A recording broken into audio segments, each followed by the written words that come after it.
Nous sommes place de la République, où bien entendu trône le buste de Marianne.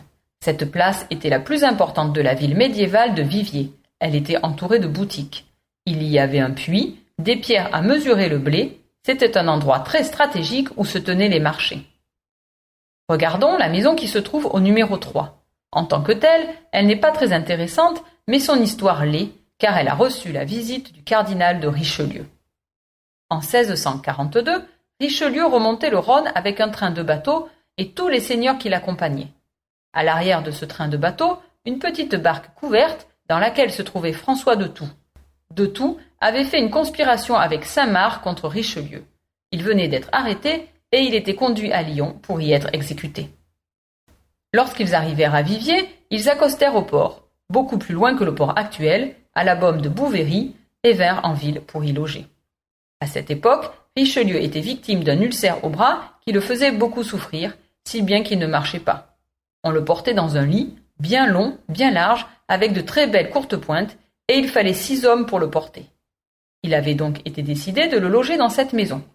Il n'y avait pas l'escalier qui existe maintenant, mais un escalier en vis, et lorsque les assistants de Richelieu étaient venus pour décorer la chambre, ils s'aperçurent qu'ils ne pourraient pas y monter le lit. Une grande ouverture fut pratiquée dans le mur au niveau du premier étage, et un pont de bois construit depuis le fond de la place pour y accéder. Quand Richelieu arriva, son lit fut monté jusqu'à la chambre où il ne dormit qu'une nuit. Bien entendu, après son départ, il fallut réparer, mais ceci n'est qu'un détail. Pour mémoire, cette scène s'est déroulée au mois d'août et Richelieu devait mourir au mois de décembre suivant. Il ne devait donc pas être en très bon état physique.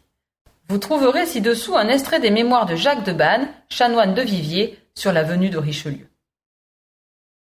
Nous nous tournons vers la maison de l'Estrade, cette grande maison couronnée par un fanion. En principe, cette maison est surmontée par l'aigle du Saint-Empire romain germanique, mais si le vent souffle du côté opposé, c'est le lys de France qui est visible. Le fanion rappelle que le Vivarais a fait partie du Saint-Empire romain germanique de 1032 à 1308, date à laquelle il fut rattaché à la France par Philippe le Bel. Cette maison a été modifiée plusieurs fois. Elle date du XIIIe siècle. Au rez-de-chaussée, on aperçoit le début de l'arc qui existait à l'origine, ainsi que des restes de fenêtres à croisées, mais son aspect actuel est du XVIIIe siècle. Cette maison était l'endroit où se trouvait la salle des gardes, la prison et la salle de justice.